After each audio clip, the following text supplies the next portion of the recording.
I'm really happy to be here launching the Pollinator Pathway in Ridgefield tonight with you guys. I first want to thank the library, Leslie Lambden, for hosting us, and also for being one of the partners helping us put together the pathway in Ridgefield.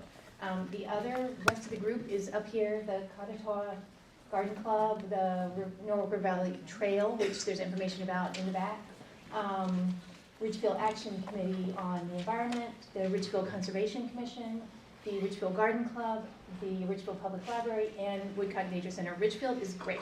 We got everybody helping us. I'm going to give a quick background on what the Pollinator Pathway is, and then I'm going to pass the podium to Kitsy Snow, and who could have raised her hand for almost each one of these committees. And she's going to introduce our great speakers for tonight. So the Pollinator Pathway, the idea is we're in the next few years going to create a corridor of adjacent properties, both public spaces and private property, that is safe habitat for bees, birds, butterflies, and other pollinating insects, with the main idea being avoiding pesticides and planting native plants.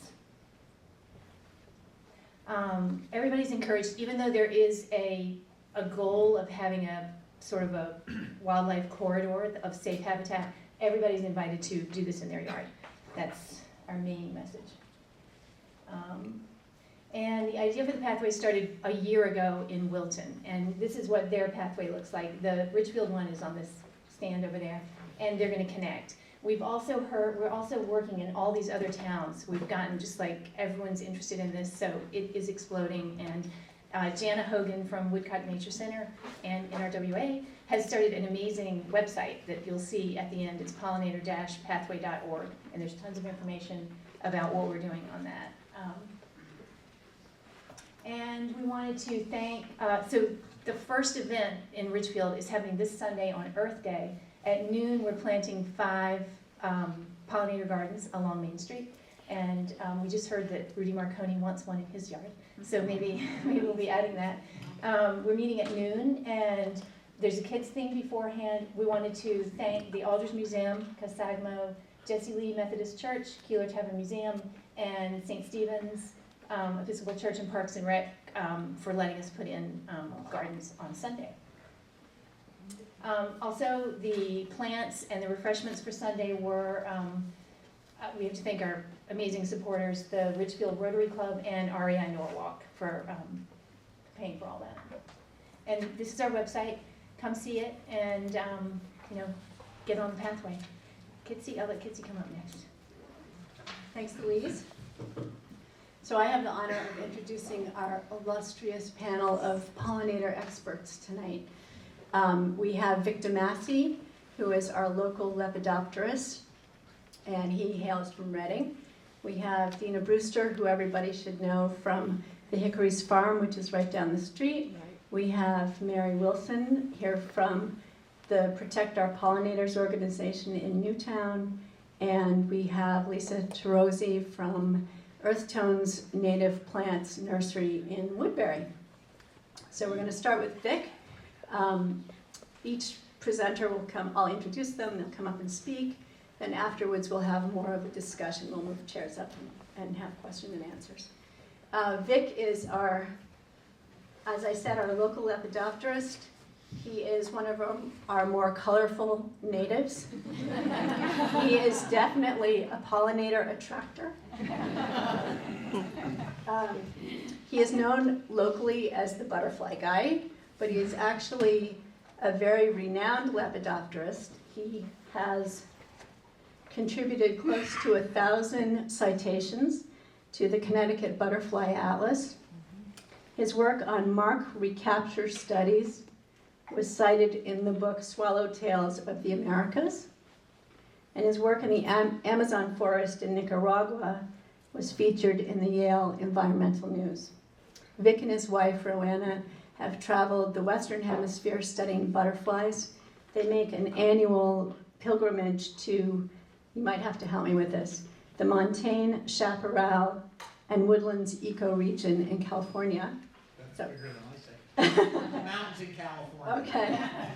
To study the effects of climate change on the native fauna.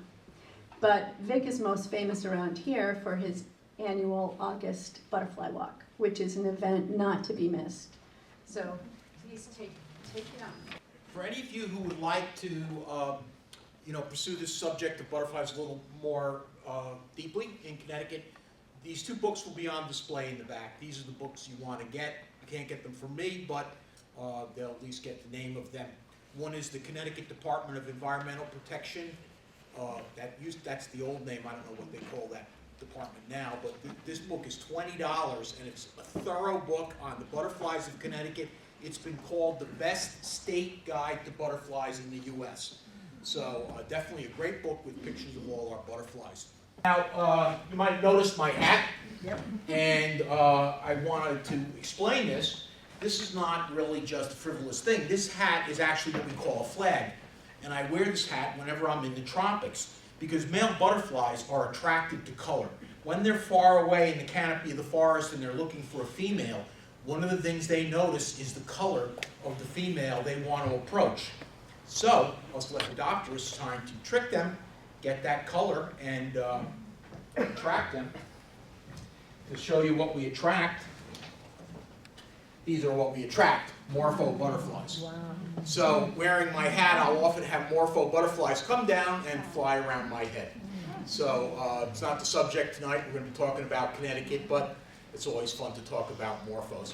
And when we did the atlas about 10 years ago, we incidentally got a morpho in New Haven. Someone spotted a morpho, reported it. Of course, nobody believed it. And we went back to the garden, and the morpho showed up several days in a row at the garden to nectar. So we figured it came in on some tropical fruit or something that was being imported, and that morpho hung around. So we actually have seen morphos in Connecticut, but don't have any expectations. There are other displays in the back which you can check out. Now, in order to talk to an audience, it's important that I establish my credibility. And butterfly people over the years have been kind of frivolous, panty waste. We haven't really been treated with a lot of respect. This is a long time running. Here we go back to England about 1750, and here we get the fly-catching macaroni.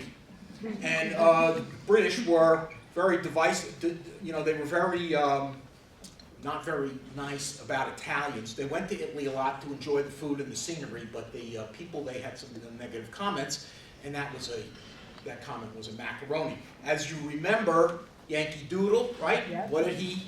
He was a macaroni, right? Because he stuck that feather in his hat. That's all you had to do to be a macaroni back in those days. So here we have butterfly collectors are macaronis, and we fast forward to 2018 to Victor DeMasi, and here I am, and I'm of Italian descent, and I'm interested in butterflies. So in two ways, I'm qualified to talk on the subject, so I hope you realize you're with an expert tonight. Well, we want to talk about really kind of a little bit about the problems tonight, because this interfaces with the whole pollinator issue.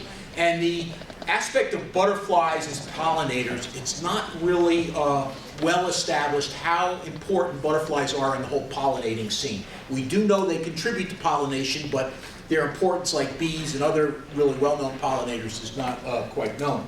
But in Connecticut, we have, because of the habitat changes that have been going on in the last century mostly, we are losing some of our fauna. I will talk a little about some that we've gained. We've made some positive gains too, but this is the regal fritillary, a real spectacular butterfly that was last seen in Ridgefield probably around 1950.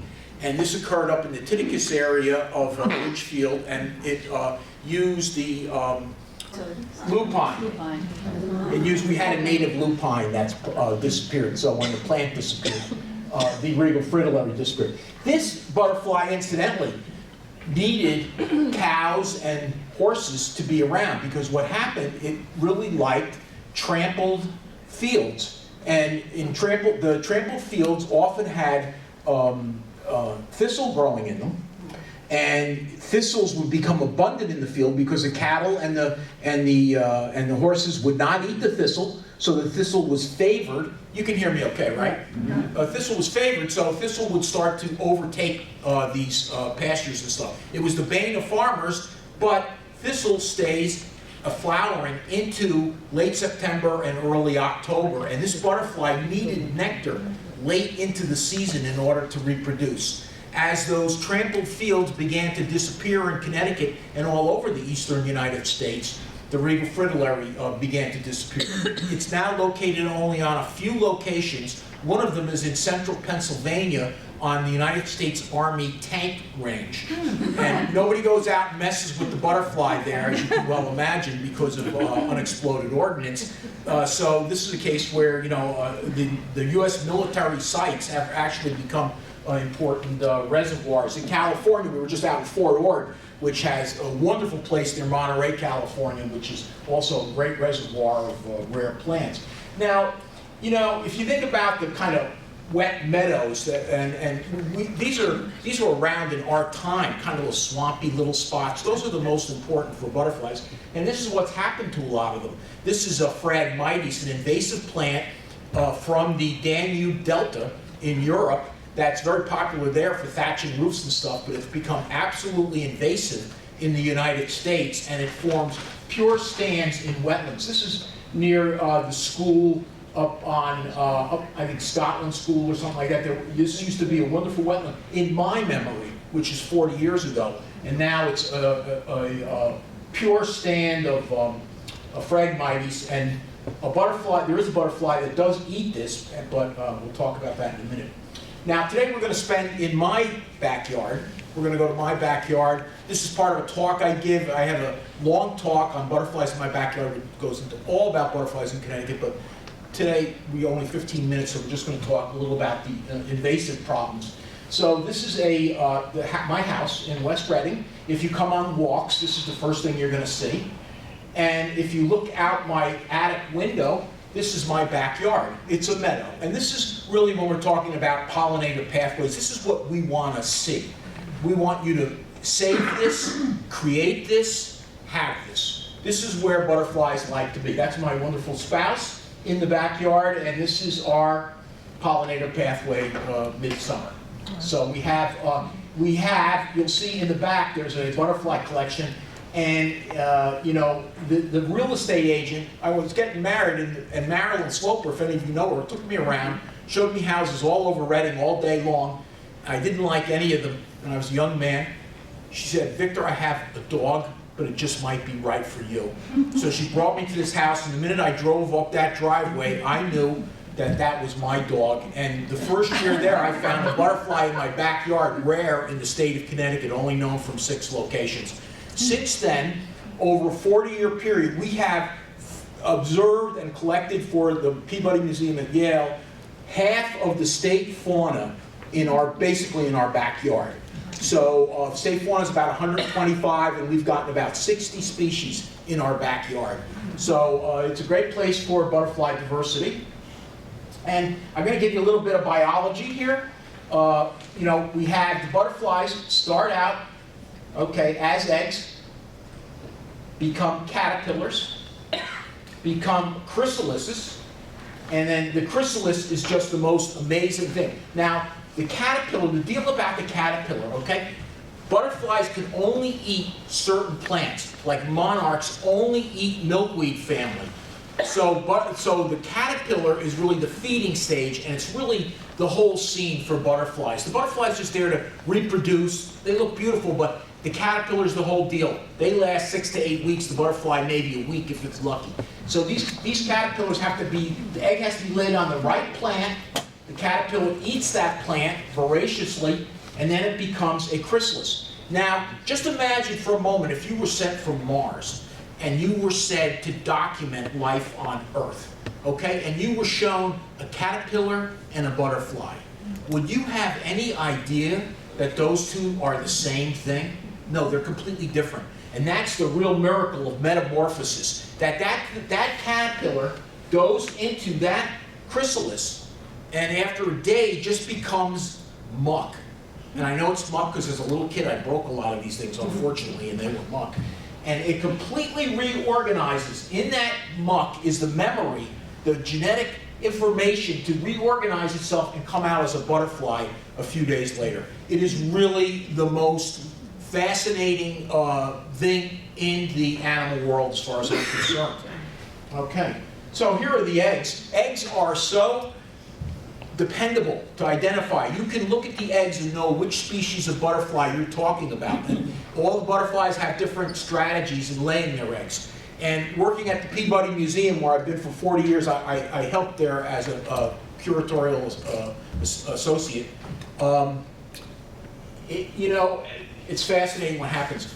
One of my colleagues there has the most ancient egg known from the Jurassic period. They were cleaning dinosaurs, and we took some of the sand and put it underneath the electron microscope, and he found eggs of underwing moths from 60 million years ago. So he eclipsed, the oldest known egg up to that time was like, 100 years, and he went back 60 million, so he's pretty much hogging it, Okay, so this is a comma butterfly eggs. Now the caterpillar comes out. This is the monarch caterpillar. Quite obvious if you have milkweeds growing in your house, in your yard, you'll see this thing crawling around. It doesn't really try to hide or be elusive, and it's feeding on milkweed. It has to have milkweed to get by. If it doesn't have milkweed, it's not going to become a butterfly. This is the chrysalis of the tiger swallowtail, those big yellow and black swallowtails that everybody has in their garden. And these chrysalises are pretty interesting. If they're on like brownish things, they're brown. If they're on green leaves and twigs, they're green. So they're quite camouflaged. Now, going back to, I just want to show you this. This is the giant swallowtail. And this is kind of an interesting story. Now, we learned that caterpillars have to have certain food plants, right? The giant swallowtail, the caterpillar has to have a plant called xanthozylum or northern prickly ash. Now, northern prickly ash grows commonly in Connecticut. But the problem with northern prickly ash is that with the first frost, it turns to mush. And this caterpillar of this giant swallowtail feeds on, did I call it the black swallowtail? It's the giant swallowtail. It feeds on the northern prickly ash, right? It has 2 generations in a year. So the eggs are laid early, they develop into adults in July, they fly around, they lay eggs, and the second batch or the second brood develops August into late September, okay? So if those eggs, if those caterpillars, they're getting ready to pupate to become chrysalises in late September, and if all of a sudden we have a frost, the northern prickly ash turns to mush and the caterpillars starve. So until recently, this butterfly was not in Connecticut. But now it is in Connecticut because we now have later frosts. We haven't had a frost in September in 10 years, and the giant swallowtail is now establishing state all over the state. Now, sometimes being in this butterfly business, you can get pretty aggravated. I had one Japanese woman who came to me at one of my talks and said, well, they feed on a plant from Japan also. Now, I want to just preface this. Okay, this butterfly is in Connecticut, and I get people calling me every year that they have them or have seen them. I have yet to see one in Connecticut. I've seen it in California, I've seen it in Georgia, I've seen it in Virginia, but I haven't seen it in Connecticut. So I'm pretty irritated about that. And this Japanese lady comes up to me after my talk and she says, well, I planted this plant from Japan and now I have half a dozen giant swallowtails in my yard all the time. So I said, well, that's very nice. She said, no, you don't understand. I have all these giant swallowtails in my yard. So I said again, well, that's very nice. She said again, no, you don't understand. Her husband interrupted at that moment in a very nice Japanese way and said, I think he knows that you have giant swallowtails and he doesn't. So we moved on before we had an international incident. Okay, so anyway, here is the West Virginia white. West Virginia white was a butterfly, not really ever really common in Connecticut, maybe a long time ago, but it's a butterfly of deep forests. And it grows where maple trees are pretty big, maybe 2-foot diameter maple trees with a good forest floor and everything. And it feeds on a plant called Denterium. Now, Denterium is a really odd plant that's a native of our New England forests. And Denterium is in the cabbage family. You'd never know it by looking at it, but chemically and everything, you can identify this plant as being part of the cabbage family. Now, the West Virginia white comes out in early April to mid-April, flies around in the deep forest, so very few people were ever really tuned into this butterfly. It is not the cabbage white that you see eating your cabbage family members in your garden, such as the cabbage white butterfly, but it's a close relative. The caterpillar feeds on this Denterium, and happily, it's specialized on Denterium, which only occurs in deep forest. Years ago, 20, 30 years ago, they were using a lot of sand on the roads. And in my colony that I had in Topstone Park in Reading, it was probably a mile from the road. But the stream, there was a little stream that went through the habitat. And that stream carried sand from the road sand way into the deep forest. And what comes along that loves growing on sand, but garlic mustard. Garlic mustard, we know we're going to see tons of this in a few weeks in our yard, this white flower, right? It's a member of the cabbage family. It's an invader from Central Asia. And it's got the same chemical signature as Denterium. So the butterflies, and this stuff can get common, like that. That's my backyard with, kind of some of this stuff. So, the butterfly comes along, tastes, the female scrapes the leaf with her claws, her tarsal segments, and it is cabbage family. So she lays her eggs, and the caterpillars starve. And in a very short period of time, I think we only have one colony left now in Branford, Connecticut, or someplace like that, where it's in very deep forest, very far from, garlic mustard. So this is how, something that affects the food plant can affect our species, our fauna. Now we have another one here in Reading. You might or might not have this. Oddly, it's abundant in West Reading, but seems to be not on Reading Ridge, and I say thank God. This is black swallowwort. It's a member of the milkweed family. Okay, black swallowwort does two things. I saw the first one in my yard about 1983, and I was all excited. Another plant from my field. Within about 3 years, the garlic mustard had, let's see. Look at the amount of seeds on one plant. This thing is prolific in production. Within a few years, my entire meadow was garlic mustard, and I've spent the rest of my life since then trying to get rid of it. Not successfully, but partially. Now not garlic mustard, black swallow. Black swallowwort is a member of the milkweed family. Milkweeds are for monarch butterflies, right? Monarch butterflies come along, taste this plant, make the same mistake, chemical mistake, lay their eggs, the eggs starve.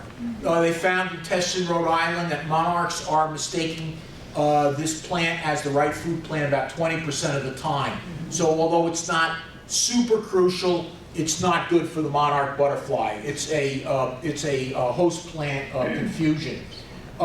In my meadow, I had the black swallowtail, which is still common in gardens. You might have this if you have a garden. This feeds on the carrot family, and because this black swallowwort came along and crowded out my meadow, all the carrot family members, the wild carrot family members, disappeared, and now I have not seen the black swallowtail in my yard since about 1990. So, and it used to be common when I first moved there. This is another example. This is the Harris Checkerspot, and this was on this butterfly feeds on dock, wild dock, a plant that's really considered noxious by farmers, but lepidopters like it. And again, where we've seen things like what do you call it there? Our Phragmites and our What? Hot purple loosestrife. All right. These two together have teamed up to invade, overrun our wetlands, and the food plant dock has basically disappeared, and we haven't really seen Harris Checkerspot for years. One of the things we're going to look at just quickly before we wrap this up, I know I'm running over time. This is the Monarch Butterfly. We've heard a lot about this in recent years, and it is broken to some degree. Very sad if we end up losing this as our butterfly. And purple loosestrife, Phragmites, that has nothing to do with that. This is another butterfly here that has, this is an interesting story. This is the Baltimore, one of our really most spectacular butterflies. It's a wetland species, and it used to feed on turtlehead, and turtlehead for some reason has basically disappeared in Connecticut. But this butterfly managed to make a plant switch, and it now feeds on Plantago, which is the plantains, and it was really a surprise, and at first we didn't even believe it, but now it feeds on Plantago, so it went way down, and now it happens to be coming back, and we have some really strong colonies in red. There it is, Plantago. You know this guy or girl in your yard, trying to get rid of it. Those are the credits for some of the photographs, so I will turn this over to the next speaker. Next up, we have Dina Brewster. Everybody knows Dina. Everybody knows the Hickories. I hope you've all been there. They have a fabulous farm store with all kinds of goodies. You may know that they grow organic vegetables and organic farm animals, but they also grow organic cutting flowers, and they have organic trout. They have a trout stream that they've stocked, which is available to fish in, right? Sometimes you have to pay a little, right? But yeah. So Dina grew up on the farm that her grandparents bought in 1936. Her dad, Carol, still lives there. She found her way to the Peace Corps after high school, and then she taught English in the Bronx. And then, luckily for us, but maybe not luckily for her students, she made a career change and moved back to the farm. And she started with organic vegetable farming. She has grown the farm. It has blossomed, and it is now an amazing asset for the community. We are so lucky to have them in our neighborhood. She shares the farm sometimes, she's not here all the time, but with her husband Garth and her two sons Jonah and Crispin. And the great news, other news we have to share about Dina is that she's agreed to have the Hickories be part of the pathway. So we are thrilled to have that. So.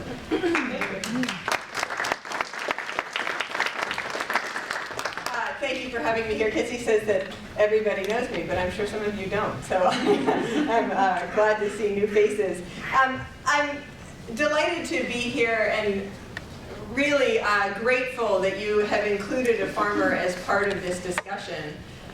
So often farmers, I think, are part of the problem when we talk about this. Farmers are the folks out there spraying the Roundup and the 7 and the broad spectrum herbicides and pesticides.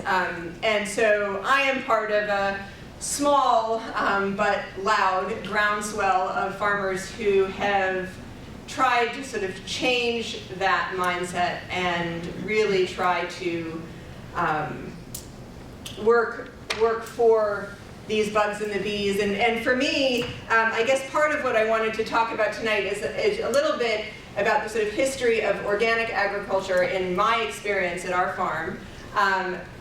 You know, I am sort of humbled to be up here. I don't know any of the Latin names of the plants or the bugs I'm talking about, and to be speaking with folks like Lisa and Vic as well is humbling. But I think one of the reasons it's important that I'm here is that my livelihood is dependent on this project. That the bugs are my bankers at our place. And they are they are providing your dinners. Is anybody here in our CSA? So I have some members here for whom these guys are literally their farmers.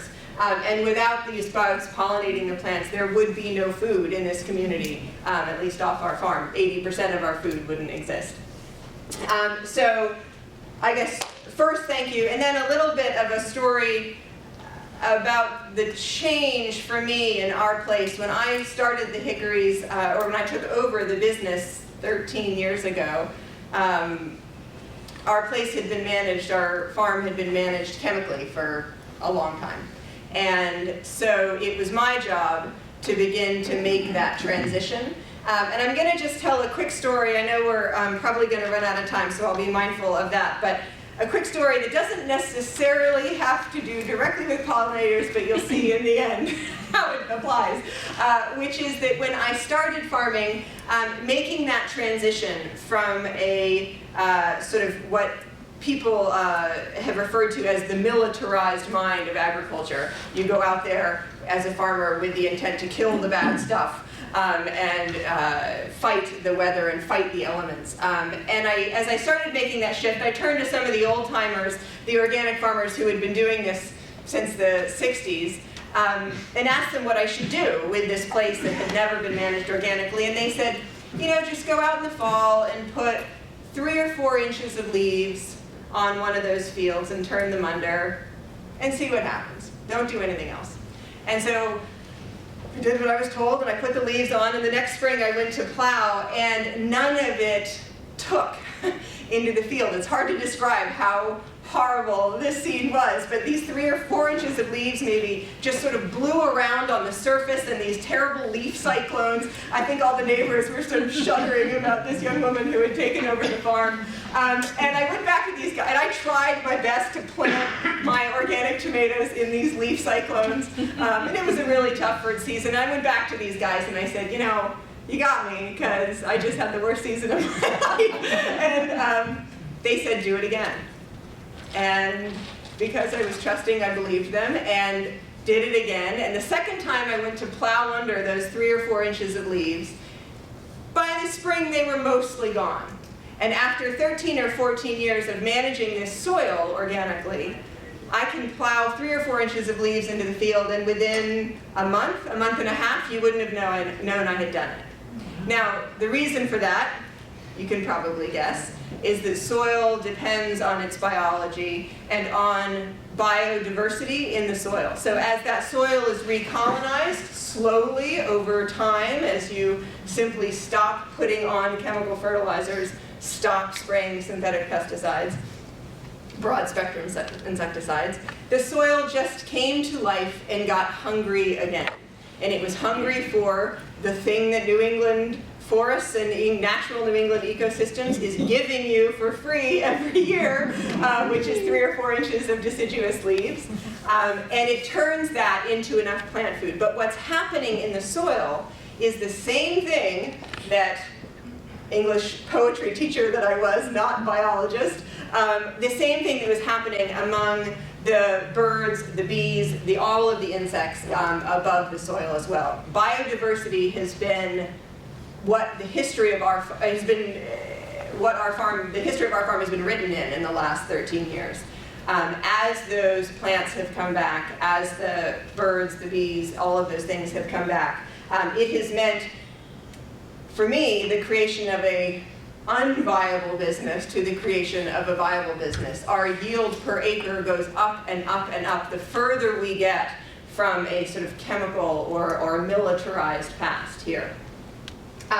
So that mindset shift has been important, and I wanted to also talk a little bit about the ways in which the pollinators and the biodiversity of the pollinators that have now sort of recolonized our fields in the same way that those bacteria and fungi recolonized our soil. The ways in some of my favorite bugs, I guess, is probably the next thing to say, and we'll talk more, I'm sure, during the discussion period. But Vic got to talk about his favorite butterfly, so I'll talk about my favorite bugs on the farm. And none of them actually, as I was thinking about talking to you tonight, none of them are directly pollinating. I obviously keep honeybees, and I'm dependent on the mason bees and the bumblebees and all these wonderful pollinators to protect the flower and to create the seed and protect the seed on our farm. But there's this second class of bugs also that are protected by what you are doing here in this pollinator pathway. And those are the beneficials, the predator bugs. And those guys are protecting the crop, primarily. And they are not as beautiful as the butterflies. They're not poster children. They're not good on posters and pamphlets. But man, are they just the coolest bugs. I met a woman a number of years ago, Mary Conklin, who is someone who hopefully many of you can meet. She works for the Cooperative Extension out of Yukon. And she came to our farm. She was assigned because I had, I don't know, some horrific pest problem, I'm sure. And she was assigned to our place, and she showed up, and I knew we were going to be friends instantly because her necklace was a hand lens.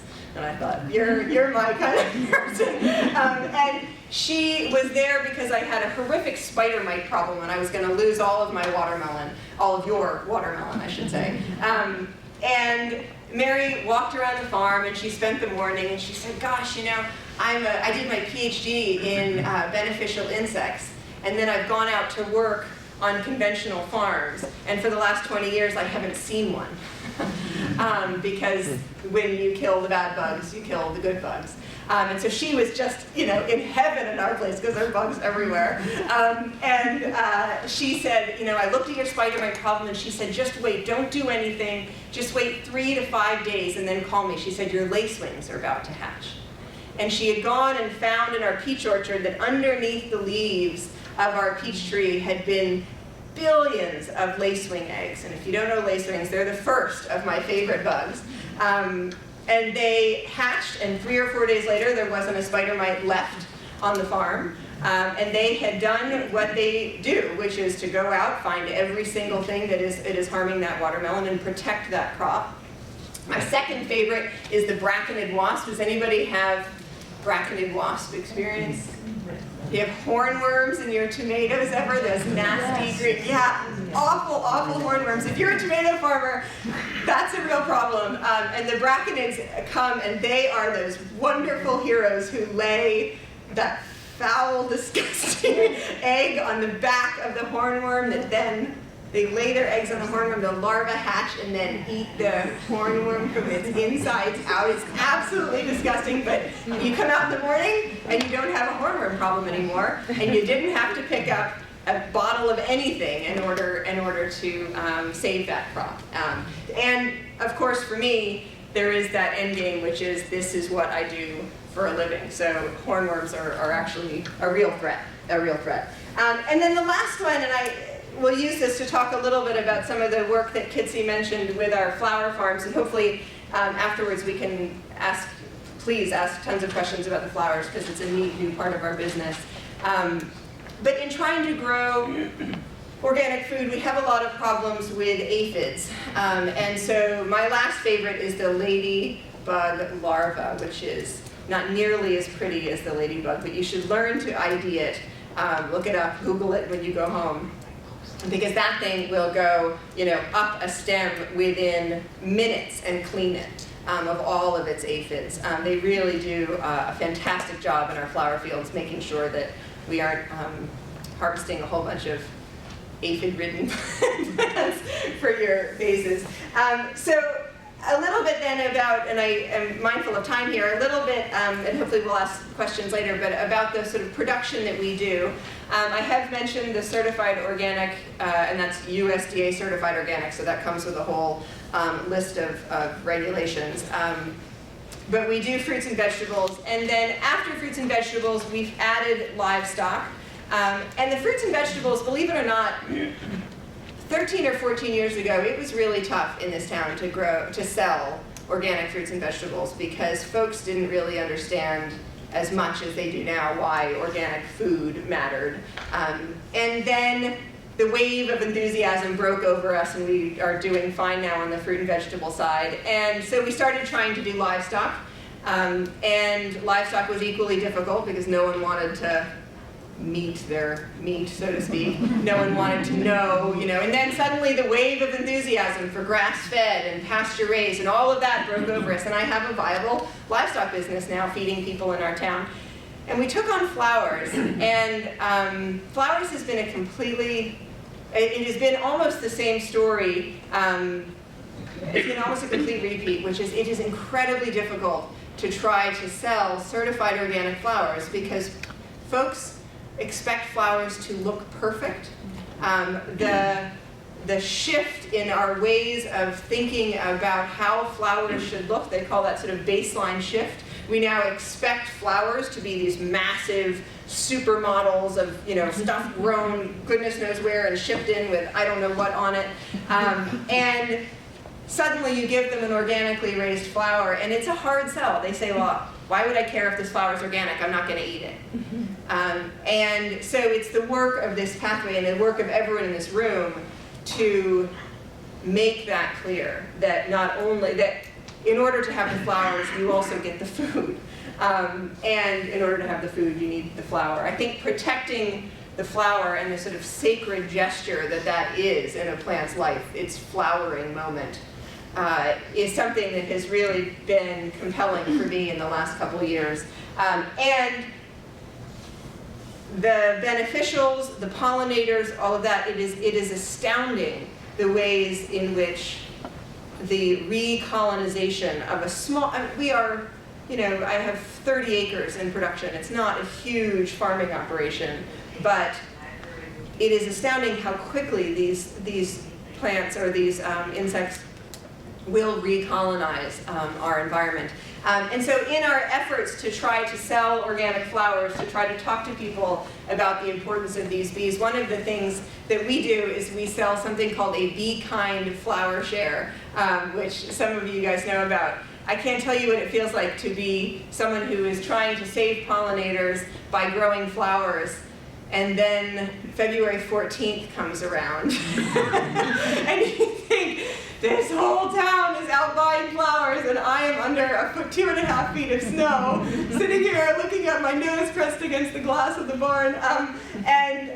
So we sell what is a bee kind flower share, which is a way that you can buy a future in flowers. You buy 3 arrangements that are grown and made for you during the course of the growing season. And you can buy them anytime and just redeem them as you want in what is a fairer play of New England flower season.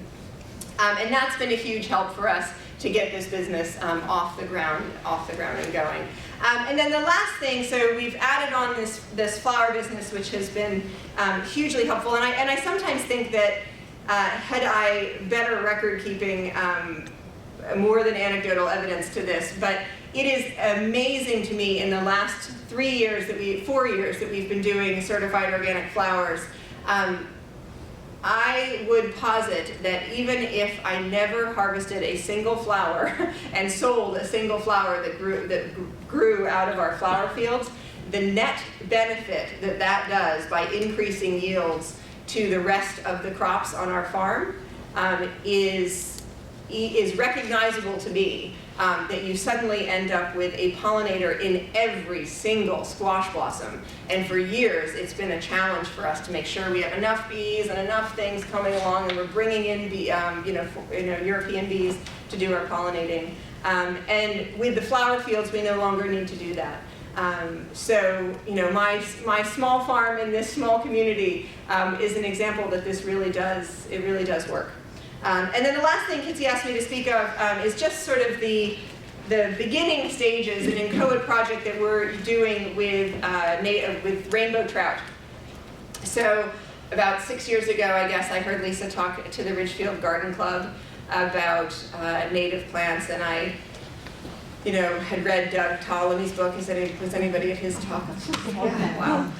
So I had read his book, and I heard Lisa, and I thought, you know what, I am not doing enough, and being responsible for land is a responsibility here. So I started trying to rehabilitate a pond and then the field around the pond, and that meant pulling out 60 years of Phragmites and multiflora rose, and trying to plant in American bulrush and all kinds of other natives.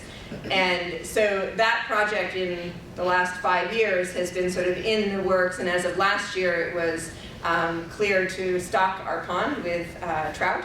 I got very concerned about the oceans, and so I put all of these beautiful trout in the pond, but of course they need things to eat too. So we think about saving the birds by providing all of these caterpillars and insects. But we're also helping with a lot of our fish populations as well that are threatened in our watercourses. And so this pond is now an incredible producer of fantastic bugs, and these trout are gorgeous. They're just starting to rise now as the water temperature comes up. And they are rising for all of the bugs that the pond is ringed now with native plants, and more so, I hope, coming this year. And so those insects are feeding the trout that are then feeding this community. So it's those kinds of closed loops that I'm excited about at our place. And I'm sure we'll have time afterwards for questions. Thank you. Thank you. Give me your address. It's 136 Lansbury? Okay, 136 Lansbury Road. Next we have Mary Wilson, who is here from Newtown. Mary helped co-found the Newtown branch of Protect Our Pollinators, which is an organization that works to obviously protect the native environment so that we can have more pollinators. She was on the Conservation Commission for 7 years in Newtown. She has a degree in education and in chemistry and a master's in management.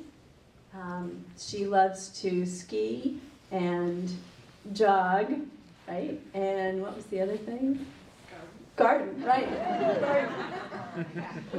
And she obviously is passionate about pollinators. She and Holly Cosette, who's also here, won an award at this year's 2018 Connecticut Flower and Garden Show. Was it a silver, or was it a silver award for their Protect Our Pollinators presentation? So, welcome up. So, wasn't that great to have the farm perspective? I love that. I think that was just right on. Are there any other farmers in the group here? Any lawn care professionals? Okay. Any homeowners that have grass to take care of? All right. So we're going to start with pollinators. Our future is tied to theirs. That sort of implies that there's a connection between us and pollinators. And it turns out that it's not just that connection, but everything is connected. So you've got your pollinators and your birds and your soil and the soil bacteria. And what are they saying? That 1 teaspoon of good soil can have up to 1 billion microbes and soil bacteria in it. So that's something we don't think about very often. And then you have your insects, and you have your trees and your bushes and your waters. So if you take all those components and put them into a scene like we might see here in Connecticut, it might look like that.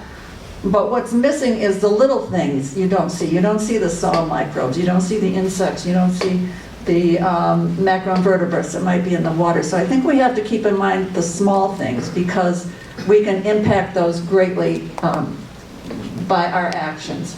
And all these things have co-evolved together to work as part of a healthy whole. And this is part of biodiversity that we just heard about. And they work together through checks and balances. So bees are, I think, are probably one of the most important parts of an ecosystem, and they're a keystone species because they are necessary for 75 or maybe 80% of plant life, and all that plant life provides habitat for other species. And even though they're so important, it turns out that they may be facing extinction. And in 2016, there was a UN report, Bees, Butterflies, and Other Pollinators Face Extinction. And what it said was many species of wild bees, butterflies, and other pollinators are shrinking towards extinction, and the world needs to do something about it before our food supply suffers. And I would say that it's not just our food supply, but whole ecosystems that support all kinds of life, not just our food supply. Bee populations are down, and you can see the graph there from 1947, and I think part of that is habitat loss, some of it's pesticides, some of it's other issues that bees have.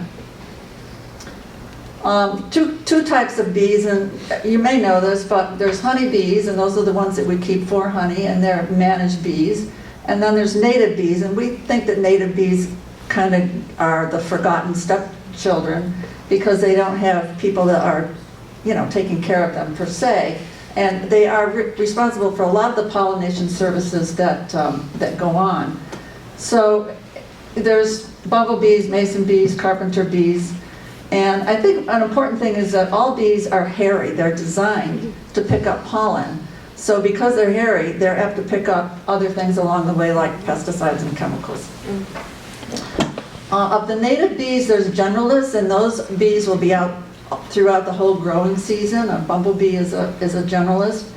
And then there's many specialists. There's over 350 species of native bees in Connecticut, and most of those you probably never even will see because they're specific for a certain plant, a certain flower that has, you know, I don't know, 2 or 3 weeks worth of activity. And 70% of our native bees have homes underground, and that's really important when we think about spreading things on our lawns and on our play fields and other places. So there's a number of stressors that bees face. One is pesticide exposure, and I think habitat loss is a huge one. There's just more and more development in our area towns as time goes on. We're just losing all those meadows, and sometimes the meadows are growing up into forests, so land that used to be available to pollinators is shrinking.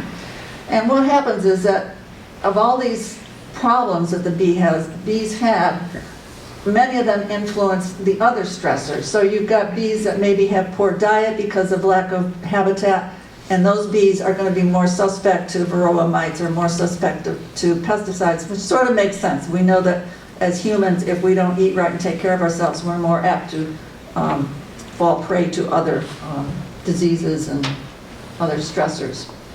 So how do bees contact pesticides? Through direct contact.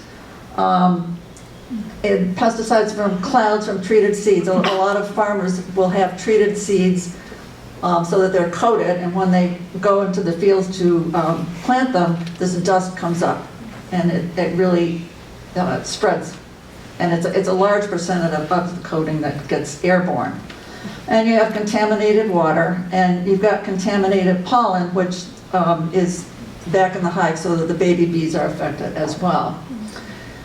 Honeybees, it's interesting, they will go for 3 to 4 miles from home. So in the course of a day, they may go many distances, and they may pick up a pesticide here, one pesticide here, another one here. So they may be subject to a wide variety of chemicals. Native bees stay closer to home, but still, you know, the lawn care products that we use, the garden chemicals and those things may affect them. And again, the ground dwellers, we have to be aware of what we're spreading on our lawns. This is a law of unintended consequences. It's when we identify some problem that we have in our garden or in our lawn, and so we get out the big hammer, we get out some broad spectrum pesticide or herbicide that we think is going to take care of the problem.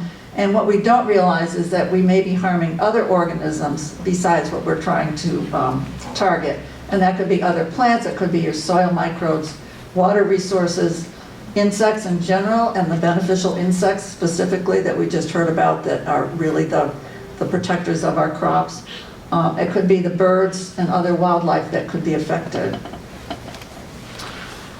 And beyond that, there's something called synergy, and we have learned that many pesticides, when they're mixed with other pesticides or herbicides, actually become more toxic than they would have been on their own. So you have an effect where 2 and 2 makes 5. Mm-hmm. And that's, you know, that's not being tested for. That's just sort of something that happens in real world. And then you have breakdown products. As pesticides degrade, some of the resulting products are toxic or maybe even more toxic than the original compound. And many products have inactive ingredients put in them so to maybe make the product stick to the leaves more, but some of those have toxic characteristics as well. This is really important, I think, for us to remember that the testing for bees, the way it's done is they're looking for acute or deadly effects of the bees, and they have something called the LD50 where half of a population dies, but they don't test for chronic effects. So, and bees will have chronic effects. Sometimes they will get disoriented, they won't be able to communicate properly, maybe they don't lay as many eggs. Also, testing is usually done by the manufacturer of the chemicals, so, you know, they may have an axe to grind. And the testing is done on adult honeybees only, and we know that honeybees are perhaps better to withstand stressors than the native bees are, just because of the way they have greater numbers and they work together, and it's the native bees that may be more at risk. And also, they're not testing for the young bees or the brood of what's happening. And so the testing is not done in the real world situation. And 50 years ago, Rachel Carson knew this, and she wrote, "By their very nature, chemical controls are self-defeating, for they have been devised and applied without taking into account the complex biological systems against which they have been blindly hurled. The chemicals may have been pre-tested against a few individual species, but not against living communities." So, you know, the testing can be done in a laboratory. You know, you got one chemical, one bee with certain criteria, but it's not the real world. There's been a lot of the news lately about neonicotinoids, which I will call neonics from here on out because it's easier to say. It's similar in structure to nicotine, and they're used to control things like aphids, whiteflies, and grubs. The names, we're not going to expect you to remember those, but if you take one of our business cards on the back table there, it has all the names are on the back of that. And all of these neonics are toxic to bees. Some are more toxic than others, but they're all toxic. And the reasons that they're bad is because they're systemic. They become incorporated into the whole plant, and then it's expressed in the pollen, it's expressed in the water that the plant breathes out. They're non-selective, they're soluble in water, so that gets into the runoff and the water courses. They're pervasive, they're very widely used, and they're persistent in the soil. Some can last up to years in the soil. The effects of neonics, and this could be really a lot of pesticides, but the effects can either be lethal or sublethal. We've talked about some of the sublethal effects, and that the neonics compromise the bees' immune system so that they're less able to deal with other stressors. And again, the contamination can be brought into the hive. And it's not just bees. Birds are affected. Migrating birds can lose their sense of direction, and you know they need that. And small amounts can kill songbirds. Other insects can be affected, in particular the beneficial ones. But really all insects in general they're the basis of the food web for so many species that we know and that are part of the food chain for other species. And I think, you know, if you drive around, as a kid I remember driving around and we would get insects on the windshield. They would, you know, you'd have to clean them off like once a week. And now we don't have that problem. And water resources, you got runoff potential, and you got your aquatic invertebrates. So again, sometimes it's the little things, it's the insects and the aquatic invertebrates and soil microbes. We have to be cognizant of those. Now, how did these chemicals get registered at EPA? And it turns out that they were given conditional registration, meaning that upon condition of further testing, they would be released, but they were released to the market before that really happened. And testing for bee toxicity did not even begin until 2011. So in Connecticut, we can be proud of what the legislature did in 2016. They did pass what was called the Pollinator Health Act, and it passed unanimously, and I thought that was really great until I found out that the reason that it passed unanimously was because there were no funds for enforcement attached to it, so that was easy enough. But there were some good things that came out of it, and one of the main things was that 4 of the neonics have been reclassified to restricted use, meaning that homeowners cannot buy these now for grub control and things to spray in your yards. If you have a pesticide permit, or if you're a farmer, or if you're a lawn care professional, you can still buy neonics. The nurseries no longer can spray the plants which are in bloom. We would have preferred that to say that they shouldn't spray the plants at all because it is systemic, so it gets into the plants anyways, but it's a step in the right direction. The Department of Agriculture will develop best practices for seeds treated with pesticides, and also a citizen's guide to model protection habitat will be developed, which has been developed, it's very nice. The DOT has greatly improved mowing procedures. I noticed along 84 last year, there are places where they're letting the wildflowers grow up.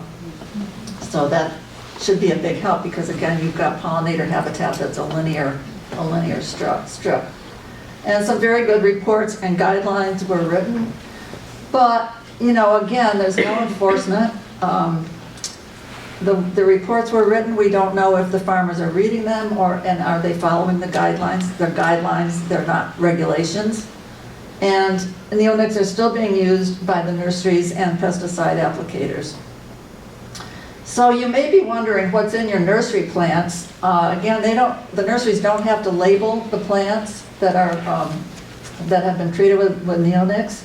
So it's left to the consumer to find out. You're going to have to ask, ask your nursery, are you using neonics? They'll probably say no. And then the next question you have to ask is, well, how about your suppliers?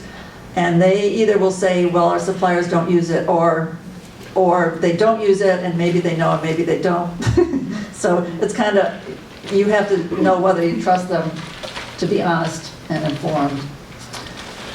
So with neonics being phased out, there are other pesticides that can become used, and some of those are pretty toxic too. Some of the old organophosphates are available, and fungicides, we're beginning to find out from studies that fungicides in combination with pesticides can be toxic to bees. And I'm using pesticides in the broad sense of the word, meaning insecticides, herbicides, rodenticides, and fungicides. And multiple purposes, and you can see the man here with, he's got all these remote controls, and I think as Americans, we want to control everything, you know, so you've got a remote control for any problem that you might have.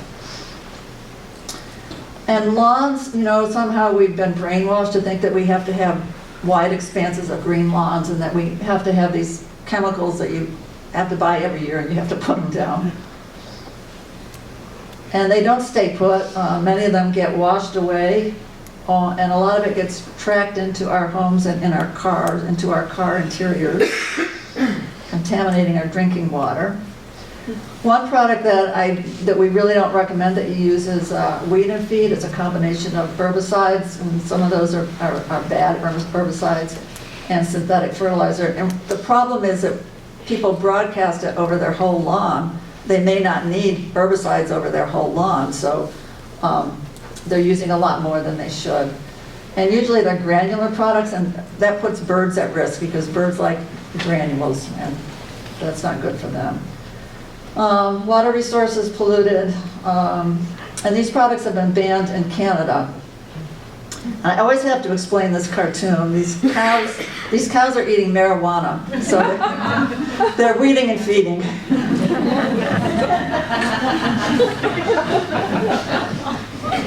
So there are some alternatives. You can build a healthy organic lawn. You can use pre-emergents such as corn gluten.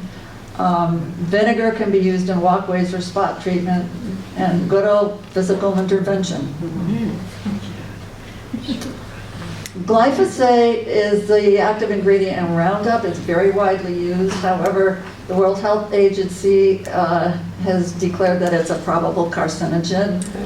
It's a systemic and broad spectrum herbicide, kills many non-target organisms in the soil, earthworms, etc. Resistance over time results in superweeds, and you get a superweed, so now you need a bigger hammer. Now you need to add glyphosate with 2,4-D or something, and it just gets to be a vicious cycle. And it's been found routinely in human urine, blood, and breast milk. And there's a connection between GMOs and glyphosate because a lot of produce has been engineered to have to be resistant to glyphosate. So the farmers, and this happens out west a lot with cornfields, they can plant the corn, And then to keep the weeds down, they can spray acres and acres with glyphosate to keep the weeds down. Well, it does a couple of things. Those weeds, you know, and it depends on how you define weeds, but a lot of those weeds were milkweed and other weeds that were beneficial to our pollinators, so they're not there. And we know that there are studies that show that glyphosate impairs bees' navigational abilities. So, you know, herbicides can hurt insects as well as insecticides. So we just have to be aware of what we're doing. And there are some serious health concerns related to this. We went to a seminar a couple weeks ago, Holly and I did, and it was pretty scary when you think what's happening to our food these days. It's used as a desiccant. What they do is, just before the wheat or the soybeans are harvested, they spray it with glyphosate, which dries it out, so that makes it easier to harvest. So it's another opportunity for glyphosate to be in our food sources.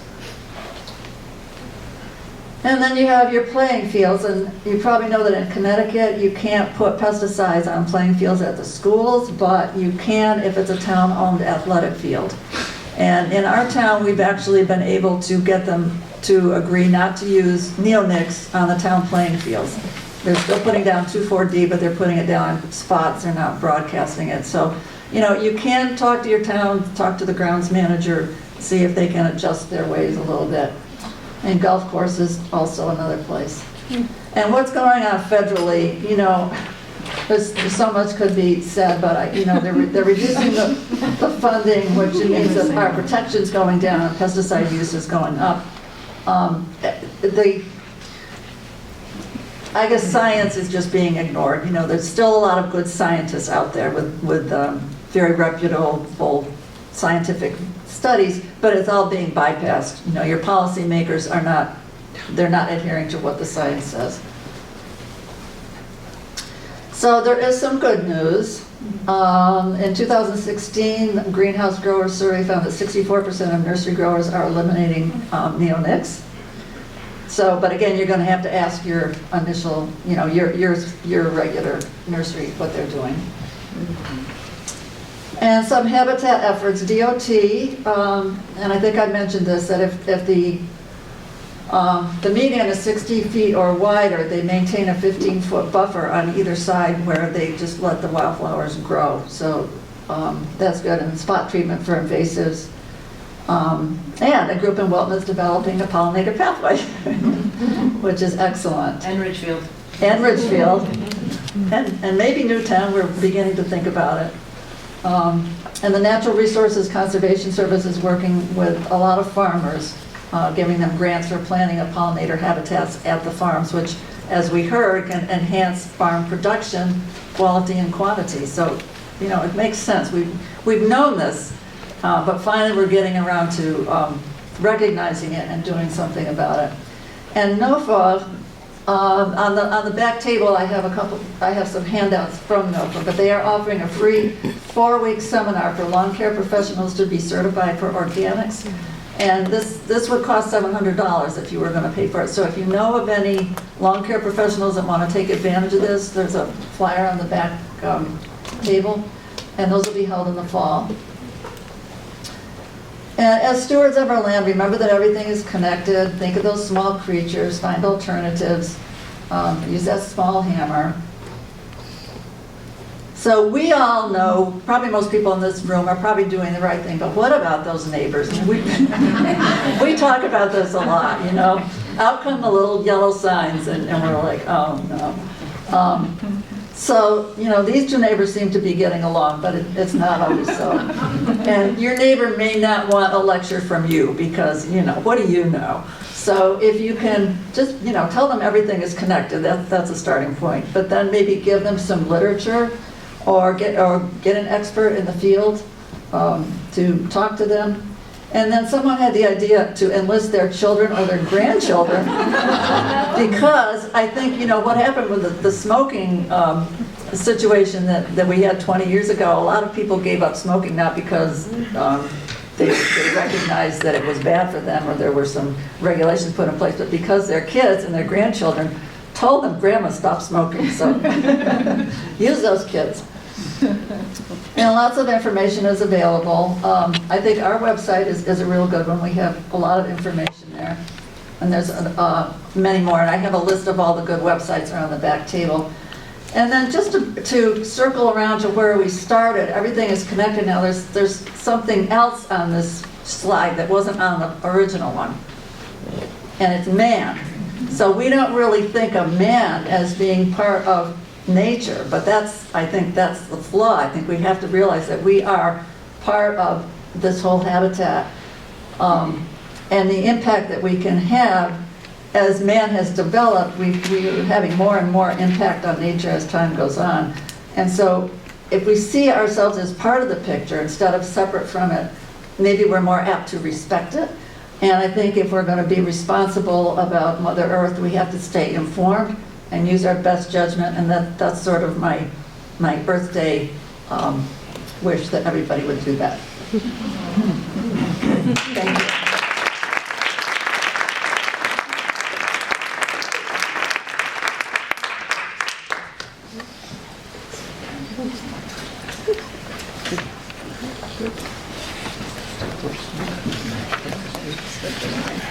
So our last speaker is Lisa Terozzi from the Earth Tones Native Plant Nursery in Woodbury. Lisa and her husband Kyle when did you start the nursery? How many years ago? Sorry? 2004 officially. Okay, 2004. They started it because they are both landscapers, designers. Lisa is a landscape architect, designer, whatever. Kyle is a wetlands ecologist, a soil scientist, and he has a master's in conservation and resource management, correct? And so they were having trouble finding a source for native plants. They wanted to use native plants. It's very hard to find them. So they started this nursery, and they've both been in the business for over 20 years. And Earth Tones is a wonderful place to visit. It's, how many acres do you have? It's big. I'm sorry, I keep asking, but it's a wonderful place to visit. It's hard to find. It is at 212 Grassy Hill Road in Woodbury. It's about 45 minutes away. Please make the effort to get there sometime. They are a full-service operation. They do consulting, they do rain garden construction, they do design, and they have the native plant nursery. So it's really worth going. And you have a wonderful website. It's earthtonesnatives.com. So please welcome Lisa, and please make an effort to get up there to see that wonderful nursery. Thanks.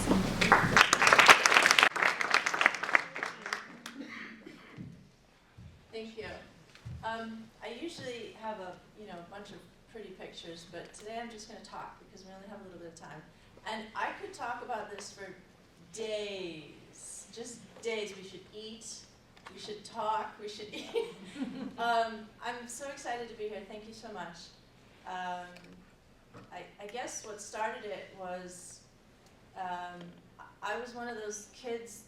I grew up in Long Island, tiny little backyard.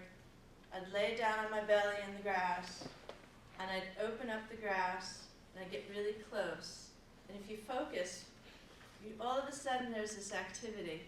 That's the most beautiful thing. It just would fascinate me.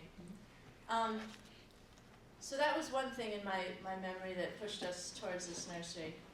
Another one was my dad, who I love him dearly, but he's an engineer, plumb level and square, and he wanted to put a perimeter of chemical around the house every year, so the bugs wouldn't eat the house. And he was really excited because he found something that was taken off the shelves already. It was illegal to sell it. He was really excited about it. And instead of just a little bit, he put extra, because, you gotta get the job done. And then I would be very upset because I would see all these dead critters and spiders and all my friends, and it upset me. And my mom, she's like, oh, that's terrible, we can't do that anymore. They had an organic garden, too, but we had to travel somewhere to go to the organic garden, which was comical. Because we could have done it in our own backyard, but then my dad would put all the chemicals. So it was a little disjunctive. So then, what do I want to do, you know, when I grow up? That was the big question. And I liked drawing and drafting, and I liked plants, and I liked insects, and I liked flowers, and I liked working outside. So my father said, you know, there's such a thing as a landscape architect. I'm like, oh my God, that's cool. So I, you know, did some research into it. I said, that's what I want to do. So I went to school. They taught me all sorts of fabulous things. It's a 5-year program up in ESF, Environmental Science and Forestry, up in Syracuse. I graduated, I loved it, and, you know, done, go forth, conquer. They gave me a list of like 20 plants that would just be the perfect plants to put in everybody's garden. And it turned out that most of the ones that are on this list are now ones that we are being hired to take out. Barberries, guanamas, oriental bittersweet. I mean, oriental bittersweet was a beautiful plant, and it covered things beautifully, and it had these really great berries, and it hid things, and it just goes on and on and on. And so that's, to me, that was the beginning of me understanding a little bit more about just the money base of things, and why are these plants? Why are people buying these plants? Why are people selling these plants? Why are they growing these plants? Well, it was because nothing bothered them. The deer didn't eat them. The bugs didn't bother them. There was nothing. There was nothing to bother them, and so they just kept growing and flourishing. And you think about it now, you're like, well, of course, because there's no natural control. These plants were from another ecosystem. Let's just say the Orient. And they were brought into this ecosystem. Let's just say the northeast of America here. And now there's no connection. These insects have not co-evolved, or the animals have not co-evolved with these plants that are now being brought in. So they don't recognize each other. So the insects don't recognize it as a food source or a nectar source, or the animals don't recognize it like, oh, I could eat this, this is good, there's chemical imbalance. They have not co-evolved. So now we have a disjunct yet again.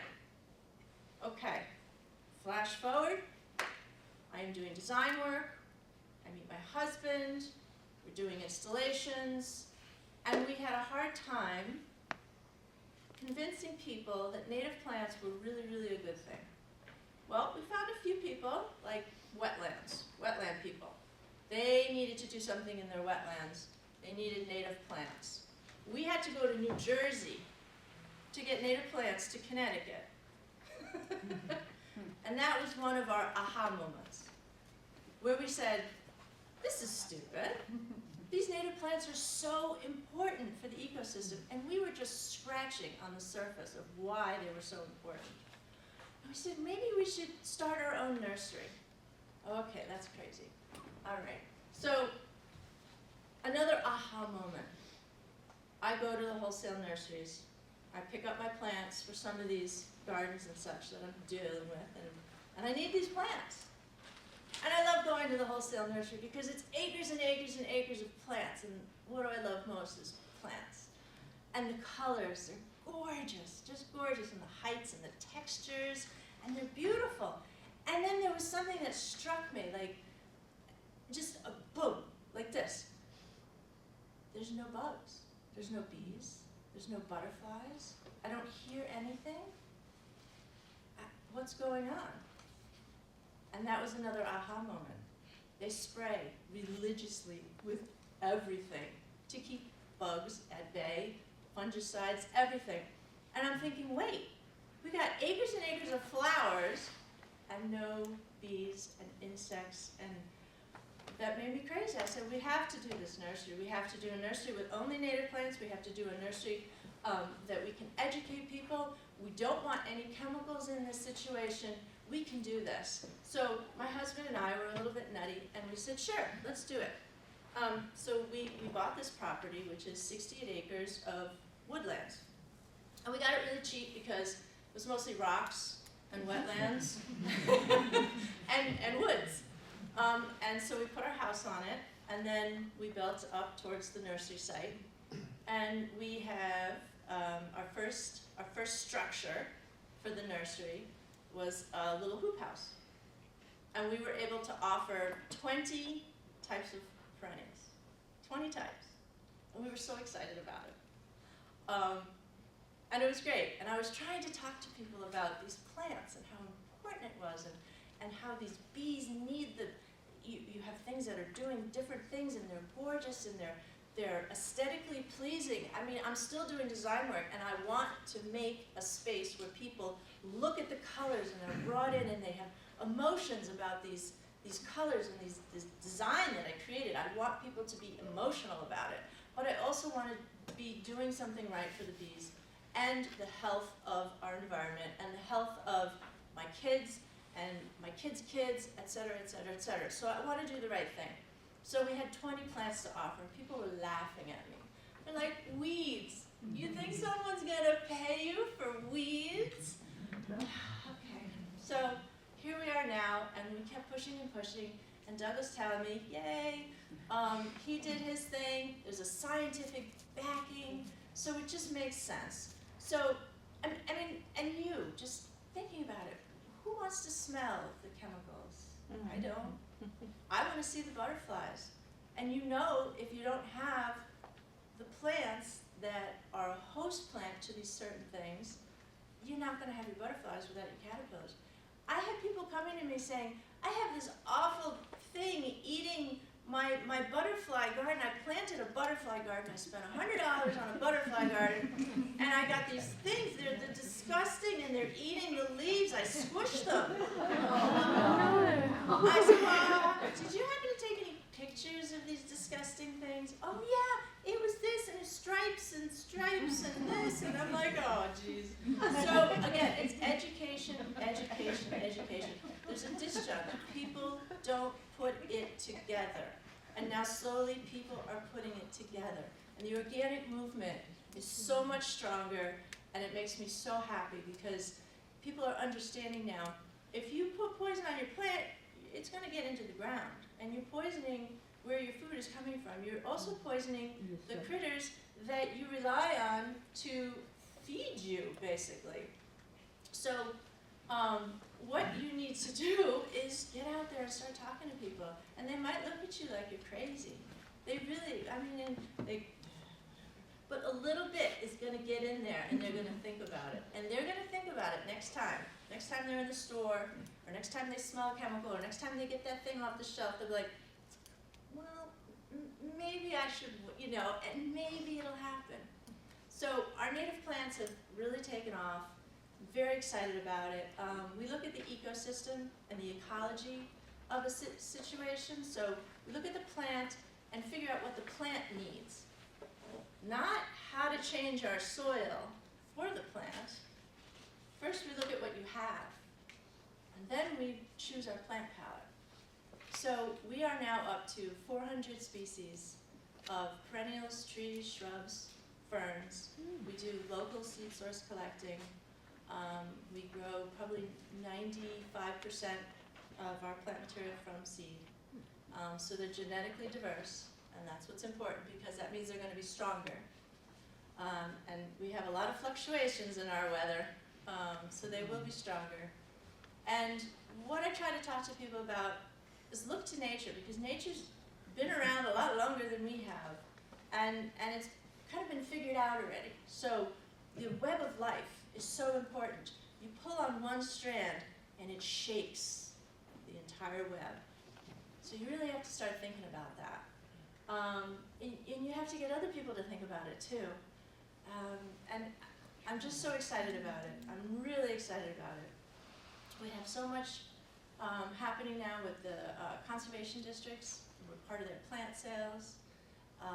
And I feel so honored right now to be up here to be talking about it, and it also brings me great joy. So you go get them. Tell them.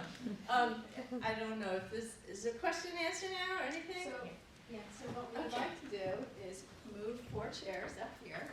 I have a small one called Yes. Butterfly, and we have next to it a lilac boomerang. And I was delighted last year to see Monarch Butterflies. And then I was disturbed because I found some wings. I missed the bodies, and I was thinking, Of monarchs? yeah. And so I'm thinking, okay, now someone just maybe a couple of days ago said, do you have praying mantis? And I said, yes. Is that the culprit? And No. Okay, help. monarchs are very distasteful to birds, and extensive experimentation has shown that birds, especially in Connecticut, will not eat monarchs. So it's another predator, and I would say that, praying mantids or large wolf spiders would be possibilities. It's kind of nature taking its course, so it's too bad for the monarchs. I wouldn't be upset. I would be looking for who did it, and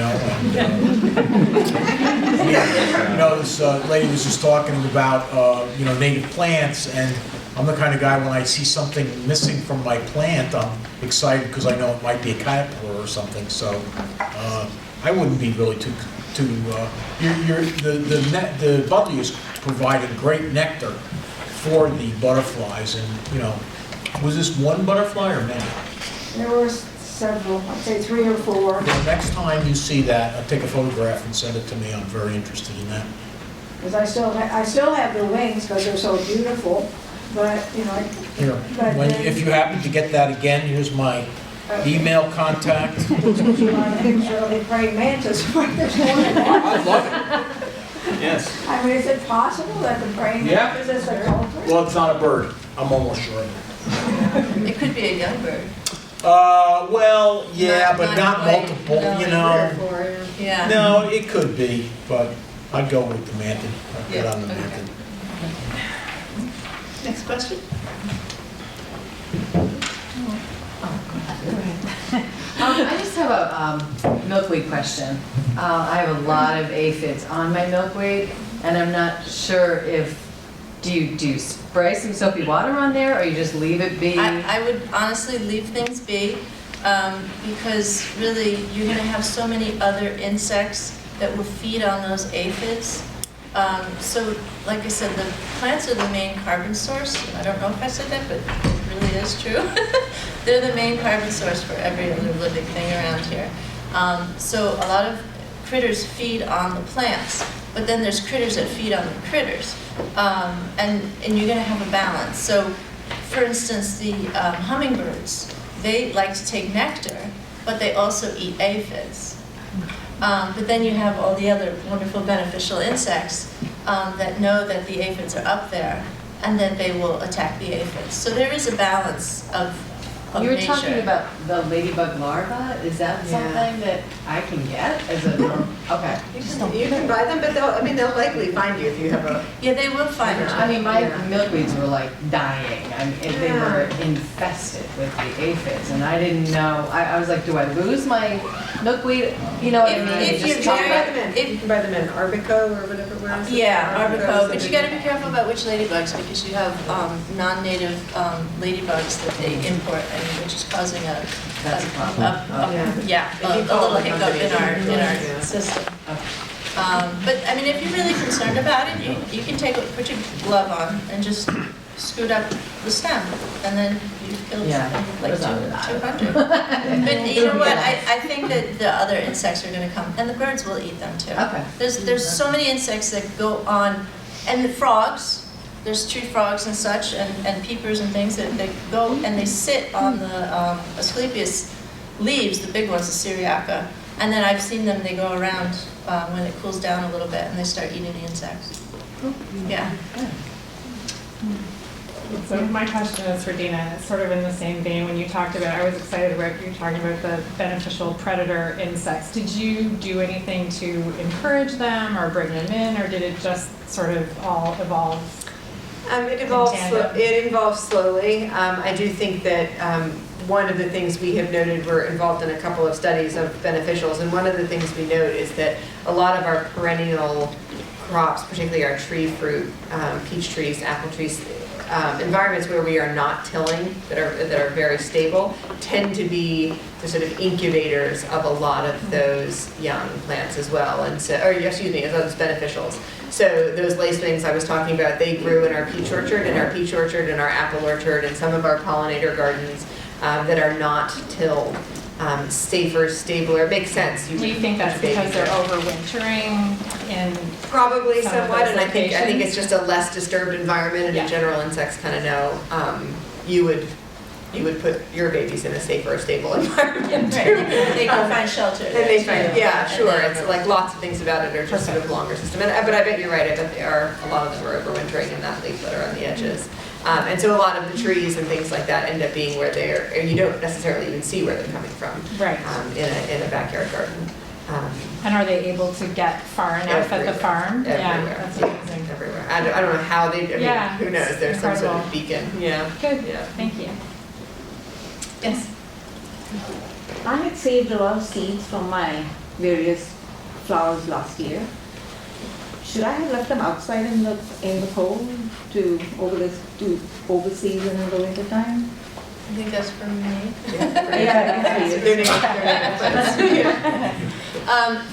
Many seeds are different. They So require, things like they- butterfly weed and. They need a cold lobelia. period. They need a cold period.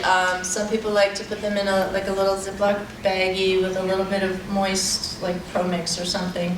And then you just throw them in the fridge. They need 40 degrees around that for about 3 to 4 weeks. Another thing is you can sow them and then just put them outside and let nature do their thing, which usually you get a better germination rate just because it's a natural process and they're used to that. The other thing you can do is you can store them cold, dry, in a little container. You will still get a pretty decent germination rate. So they do need that cold period. Then there's things like Aquilegia, the columbine. They don't need a cold period, but they will do better if they do have a cold period. So you have to do a little bit of research on it, and there's a lot of websites now that will help you with that. But they do, the Asclepias particularly need a cold period. Okay. Any suggestions for knotweed? Knotweed lignum, what are you doing with it? You wanna get rid of it? Getting rid of it. Huh? Getting rid of it. Pull it by hand, I would say. Yeah, it's the only thing. There's a new study out that if you mow it or cut it down 3 times a year for the next 3 to 4 years, you'll kill it. What you let it do is you let it grow up, okay? So it takes all the nutrients from the root system, put it into producing leaves, and then you cut it. So you do it, like I said, 3 and 4 times a year. You just go in with a string trimmer and just cut it when it's still fresh enough. And then you're going to exhaust that root system. And you don't let it photosynthesize. Or you can eat it too. That's supposed to be like I don't know, it's this, like asparagus, but I tried it. It's not like that. You can't eat it. You can't eat it. It's an acquired taste. Yes, I just want to say thank you for the 4 panelists, and the combination of points of view is just fantastic. I don't know who pulled this together, but great. Gardener, have no idea about anything, but tomorrow morning I'm going to wake up and I'm going to become part of the Pollinator Pathway. What are the 3 things, the next 3 steps I should take? What do I do? Just wait when you wake up. After the coffee. After the coffee. Wow.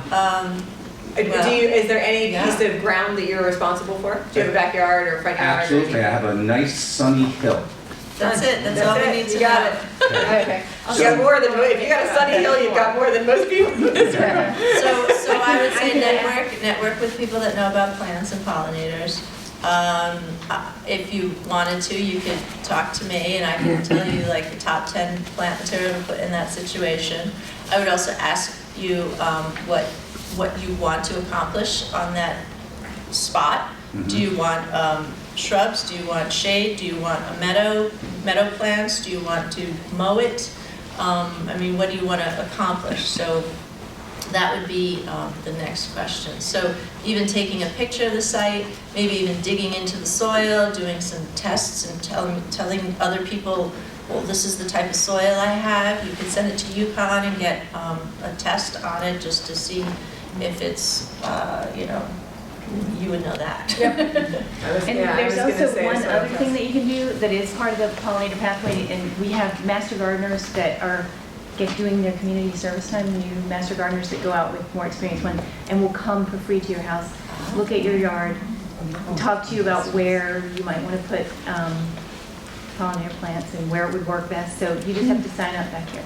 Put a little star by it and say you want to do that. One other thing I can add is if you have a piece of ground that you're responsible for, a lot of folks in this town have landscapers or mowers or whomever who are helping you manage your landscape. I would push really hard on them and build a circle of people around you who will help you through this. Because so often it is someone, I hear again and again, people come, tearful that they have spent so much time and money putting in a native wildflower meadow only to have it mowed at the absolute wrong time of year, and they're starting back at the beginning. So unless you have a team of people who are going to help you with this landscape as well, I sometimes think, the first thing you can do is just go into your garden shed and throw away every chemical so you're not sort of tempted to use it, right? It's sort of like taking the pacifier and putting it in the garbage and making sure you can't get back to it. So I think that sort of disarming yourself is probably the first, and if you do nothing else, that's actually kind of enough. And then going in and building this team around you is really helpful. I have a mean question. What do you do about poison ivy when you won't use anything to try to kill it off? And I'm terribly allergic to it. It's just taken over my area where I do plant. Is anybody in this room tolerant to it, doesn't get it? 1, 2, 3, 4. I have 2 friends who don't get it, so that's what I do to control it. I call them. Yeah. My dad doesn't get it. He's 82. He's been exposed to it his whole life, and he has never gotten it. Well, there are people that advertise that they don't get it, and they will come to your house and pull. And pull it. Yeah, that's their livelihood. Do any of you know if vinegar works? Well, we have a couple of recipes on our website. We haven't really tried them on poison ivy. I want to do it this summer. But I think it's better if you get a higher percent acidity. I think you're more successful if you can get it on the internet at 10% or 15%. Yeah, it's called horticultural vinegar. Right, and then there's recipes, you mix it with salt and maybe a little dog detergent or something, and then you may have to, keep doing it. It will kill the leaves, but, you may have to keep after it.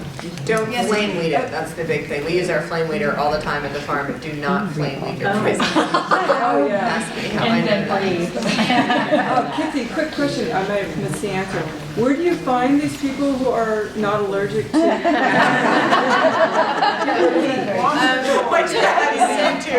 don't know. I have it on the board in my office. I can get that person's name out to you. I can email it to whomever.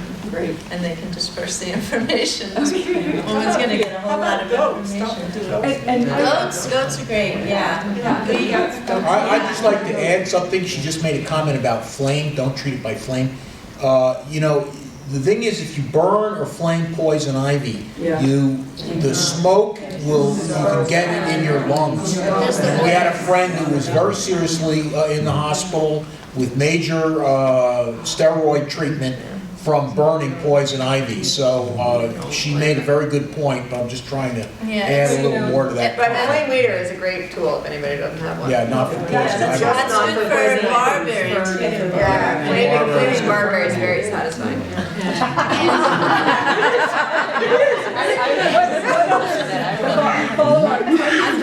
Unfortunately, though, poison ivy is a native. Yeah. So if it's not bothering you, just leave it be, because it does have a berry source that is a high protein source for a lot of the birds. One other thing, another follow-on question to that. Is there a place where you can borrow a hungry goat and have them come in and eat all these invasives and all these things that, so you don't use chemicals and it's helping the animal and so on? We've tried often with goats. We didn't have as much success. I mean, they are sort of a good initial browsers for us, and so they've done a lot of good work, and they do eat poison ivy, which is great. But you have to have a lot of goats in a pretty tight confinement situation in order to get them to eat. They'll eat all the good stuff as well as the bad stuff. But there are people who rent them and have had great success with them. So I think it's, if you contact your local 4-H, they do something around here with 4-H. But I know my daughters were involved in the 4-H, and my oldest daughter, she at one point had a herd of 40 goats. They were all milking goats. They were show goats. She got knee-deep into goats. She loved them very much. And we did put them on some of my customers' properties, and they did a phenomenal job of cleaning everything out. They will climb up the branches. They're browsers, so they'll eat the shrubby, brushy stuff first, and then when there's nothing left, then they'll start on that lower herbaceous layer. But in some situations, you just want them to eat the brushy stuff. And then you can take them out, let things regrow, put them back in again, they'll eat it all, but you have to contain them. So if somebody was really interested in doing this, they would train their goats with an electric fence wire, which is very easy to put up. But we didn't do that, we didn't think about it, this was an afterthought. We were involved in Flanders Nature Center, so that connection happened.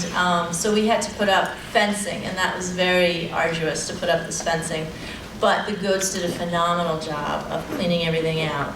And then what you do is, after you put them in and out a couple times, you take them away before they get to that herbaceous layer, and you'll be amazed at all the seed source and all the plants that were just waiting. All these natives that were just waiting. And we've had some great success with it. Like I said, 4-H, and then there's some local farms. There's a couple of friends of mine that they swear by the goats. They keep rotating their goats into different areas, and they will do a good job with Japanese knotweed also. Google says rentagoat.com and goatfinder.com. I've been using goats in Pound Ridge Ward Reservation. Yeah. And I think they had them there for the mile a minute line, which hasn't impacted us so much yet, but it's very nearby. Yeah. And they did have some success with it, but it's a huge area. It's a huge area. What I like about the goats is that the goats can climb on anything, and they have an amazing balance. And so they can get where the tractors can't, and where the people can't, and the lawnmowers can't, because, as you know, that vine is an annual. But the thing is, the scary part for us and putting our goats out there is that seed, will it still be viable after it is sent through the goat system?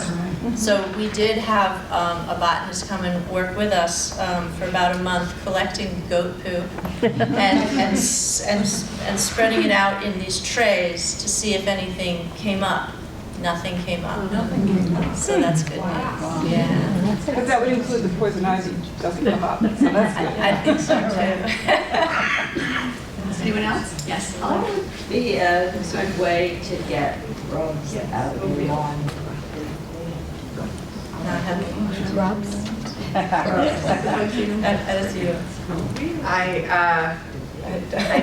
don't have a grub. I don't know much about lawn grubs. Can you still use milky spore? I don't. Yeah. Does that work? I don't know. I don't know if it works. What about the BTG, Mary? And there's a BTG product that's available this year. There's something called Grub Gone. It's not Grub X, but it's Grub Gone. That's available. So there are some options out there. You kind of have to hunt around for them. But we have a fact sheet on that in the back. Beetle grubs are quite edible. If you eat lobster, you can eat beetle grubs. They're less disgusting. I have a question for the Your orchard. Yep. What are you using? Because my understanding, especially with apples, is you can't have good fruit.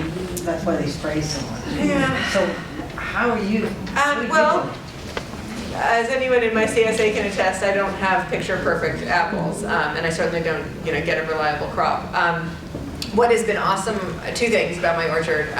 One quick thing, just as an aside, is that since our flower business has grown, I now make more money selling flowering branches off my orchard than I do on the apples. So, and again, all I need to do is keep a viable orchard standing. And so, but that said, we use a product called Surround, which is really helpful for a farm application. It's a kale and clay. You basically paint the tree white. A lot of homeowners don't want to do this because it's not the most beautiful thing in the world, but the kale and clay, you spray the tree and it provides sort of a surface that bugs don't want to walk on, and also masks the tree from a lot of sunburn. There are some organic sprays that are sulfur-based and things like that that are supposedly less persistent in the environment. We don't use a ton of them. I will say I've often told this story. In our peach orchard, we use a bunch of mating disruptors for some of our worst pests, and those are very, very targeted to one particular pest in our peaches, for example. And those can be helpful. There's a company called Great Lakes IPM,